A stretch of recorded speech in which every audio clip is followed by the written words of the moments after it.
ಗಿಲ್ಲಿ ಮುಖವಾಡದ ಗಿಲ್ಲಿ ಗಿಲ್ಲಿ ಮುಖವಾಡದ ಬೆಲೆ ಎಷ್ಟು ಗೊತ್ತಾ?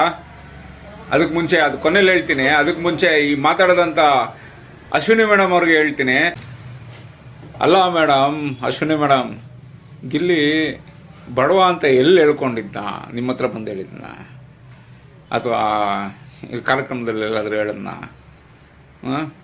ಆ ಧ್ರುವಂತು ನೀವೇನು ಬಡವಂತರ ಡ್ರೆಸ್ ಹಾಕೊಂಡು ಪ್ರೋಗ್ರಾಮ್ ಮಾಡ್ತಾ ಇದೀಯ ಅಂದ್ಬಿಟ್ಟು ಇದು ಮಾಡಿದ್ದು. ಅಲ್ಲಿಂದ ನೀವು ಎತ್ಕೊಂಡು ಹೋದ್ರಿ. ಆಚೆ ಕಡೆ ಏನಾಯ್ತು ಗೊತ್ತಾ?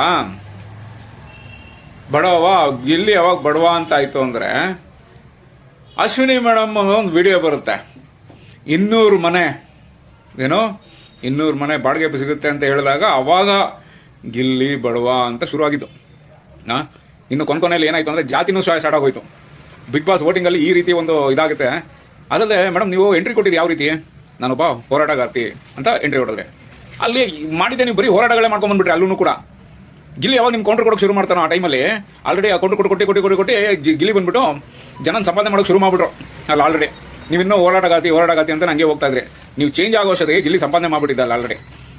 ಇನ್ನು ನೀವು ಇವತ್ತು ಒಂದು ಬಿಗ್ ಬಾಸ್ ಅಲ್ಲಿ ವೋಟಿಂಗ್ ನನಗೆ ಬಂದಿರೋ ಲೆಕ್ಕದ ಪ್ರಕಾರ ನಾನೇ ಗೆಲ್ಬೇಕಾಗಿತ್ತು ಆ ವೋಟಿಂಗ್ ತೋರಿಸಿದ್ರೆ ಅಂತ ಹೇಳ್ತೀರಾ.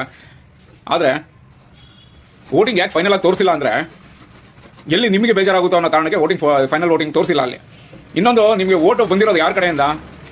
ನಾರಾಯಣಗೌಡ ಅಣ್ಣನಿಂದ ಬಂದಿರೋದು. ನೀವು ಯಾರು ಅಂತಾನೆ ಗೊತ್ತಿರಲಿಲ್ವಲ್ರಿ ವೋಟ್ ಮಾಡೋದಕ್ಕೆ ಜನಕ್ಕೆ. ನೀವು ಫೇಮಸ್ ಆಗಿದೆ ಯಾವಾಗ ಗೊತ್ತಾ? ಗಿಲ್ಲಿ ಮಾತಾಡೋದು ಗೊತ್ತಾ ಏನಂತ? ನಮ್ಮ ಅತ್ತೆ ಮಗಳು ಕೊನೆವರೆಗೂ ಕಣ್ಣುಡಿತೀವಿ ಅಂತ ರಾಜಹುಲಿ ಡೈಲಾಗ್ ಹೊಡೆದಾಗ್ಲೇ ನೀವು ಫೇಮಸ್ ಆಗಿದ್ದು. ಅವಾಗಲೇ ನನಗೂ ಗೊತ್ತಾಗಿದ್ದು, ಓ ಅಶ್ವಿನಿ ಮೇಡಮ್ ಅಂದ್ರೆ ಇವರೇನಾ ಅಂತ. ನನಗೆ ಗೊತ್ತಿದ್ದು ಹೋರಾಟಗಾರ್ತಿ ಅಂತ. ಹೌದು, ಹೋರಾಟದಲ್ಲಿ ನೀವು ಫೇಮಸ್ಸೇ ಬಿಡಿ, ಅದರಲ್ಲೇನು ಒಂದು ಮಾತು ಹೇಳೋಂಗಿಲ್ಲ, ಏನಿಲ್ಲ. ಯಾಕಂದ್ರೆ ನೀವೆಲ್ಲ ಹೋರಾಟಗಾರರು ಹೆಂಗೆ ಅಂದ್ರೆ ಬೇರೆಯವ್ರು ಯಾರಿಗೂ ಖರ್ಚು ಮಾಡಿಸಲ್ಲ, ನಿಮ್ಮ ದುಡ್ಡಿಂದನೇ ಖರ್ಚು ಮಾಡಿ, ಅದು ಅಕ್ಕಪಕ್ಕ ಇರೋಂಥ ವ್ಯಕ್ತಿಗಳಿಗೂ ಖರ್ಚು ಮಾಡಿಸಲ್ಲ. ನೀವು ನಿಮ್ಮ ಜೇಬಿಂದ ಖರ್ಚು ಮಾಡಿ ನಿಮ್ಮ ಹೋರಾಟಗಳನ್ನ ಮಾಡ್ತೀರಾ ಅನ್ನೋದು ನನಗೆ ಚೆನ್ನಾಗಿ ಗೊತ್ತಿದೆ. ಆಯ್ತಾ? ಇವತ್ತೊಂದು ದಿವಸ ಫೇಮಸ್ ಆಗೋಕ್ಕೆ ಬಿಗ್ ಬಾಸ್ ಹಾಗೂ ಗಿಲ್ಲಿನೇ ಕಾರಣ. ಇನ್ನು ಗಿಲ್ಲಿ ಎಲ್ಲೋ ಬಡವ ಅಂತ ಹೇಳ್ಕೊಂಡಿಲ್ಲ. ಈಗ ಕಂಪಾರಿಸನ್ ಎಲ್ಲ ಕೊಟ್ಬಿಟ್ಟಿದ್ದೀನಿ ನಿಮಗೆ. ಇನ್ನು ಇರೋದು ಒಂದೇ, ನೀವು ಇವತ್ತು ಫೇಮಸ್ ಆಗಿದ್ದೀರಾ, ಯೂಸ್ ಮಾಡ್ಕೊಳ್ಳಿ. ನೀವೆಲ್ಲ ಹೋರಾಟಗಾರರು ಯಾವ ರೀತಿ ಹೋಗ್ಬೇಕು ಅಂದ್ರೆ ನಾಳೆ ದಿವಸ ಕಾರ್ಪೊರೇಟರ್ MLA ಆಗೋಷ್ಟು ಅವಕಾಶಗಳಿದೆ ನಿಮಗೆ. ದಯವಿಟ್ಟು ಆ ಕಡೆ ಗಮನ ಕೊಡಿ. All the best madam. ಚೆನ್ನಾಗಿ ಕಾರ್ಪೊರೇಟರ್ ಆಗಿ MLA ಆಗಿ ಗೆಲ್ರಿ ಅಂತ ಕೇಳ್ಕೊಂತೀನಿ. ನಿಮಗೆ ದೇವರಲ್ಲಿ ಕೇಳ್ಕೊಂತೀನಿ. All the best. ಬೇರೆ ಏನು ಮಾತಾಡೋದು ಬೇಡ. Gilli all the best. ಮುಖೋಡದ ಬೆಲೆ ಎಷ್ಟು ಗೊತ್ತಾ? ನೋಡ್ರಿ, ಇದೇ ರೀ ಜನ ಇವತ್ತು ಸಂಪಾದನೆ ಆಗಿದ್ದು ಅಂದ್ರೆ ಇದೇ ಜನನ್ ಸಂಪಾದನೆ ಮಾಡೋದು. ಗೊತ್ತಾಯ್ತಾ? ಇದೇ ಬೆಲೆ. ಥ್ಯಾಂಕ್ ಯು ಸ್ನೇಹಿತರೆ.